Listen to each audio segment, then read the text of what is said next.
Eswatini. Executive Summary. Eswatini is a monarchy with limited democratic checks on the king's power. King Mswati III and Queen Mother Ntfombi, the king's mother, rule as commonarchs and exercise ultimate authority over the three branches of government. There is a bicameral parliament consisting of the Senate and House of Assembly, each composed of appointed and elected members. The king appoints the prime minister. Political power remains largely vested with the king. International observers concluded the 2018 parliamentary elections were procedurally credible, peaceful, and well managed.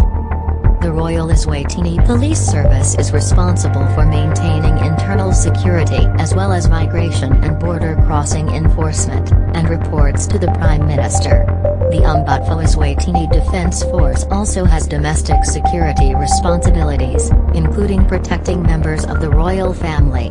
The Eswatini Defence Force reports to the Chief Defence Officer and the Army Commander.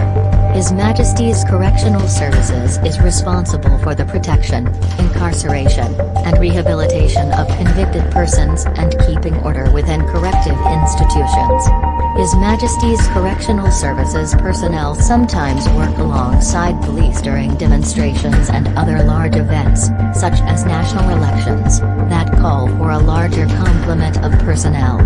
The King is the Commander-in-Chief of the Eswatini Defence Force, holds the position of Minister of Defence, and is the titular Commissioner-in-Chief of the Royal Eswatini Police Service and His Majesty's Correctional Services.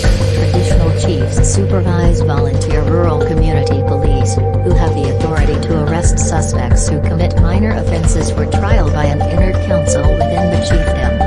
For serious offences, suspects are transferred to police for further investigation. Civilian authorities generally maintained effective control over the security forces. There were credible reports that members of the security forces committed some abuses.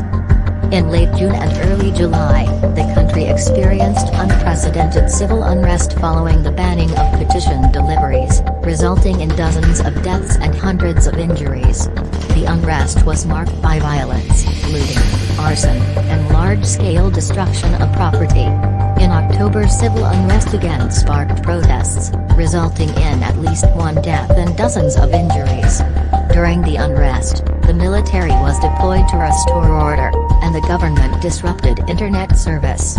The government acknowledged that there were 34 fatalities from civil unrest in late June and early July, but other groups reported much higher numbers. There were credible reports that security forces used excessive force responding to unrest.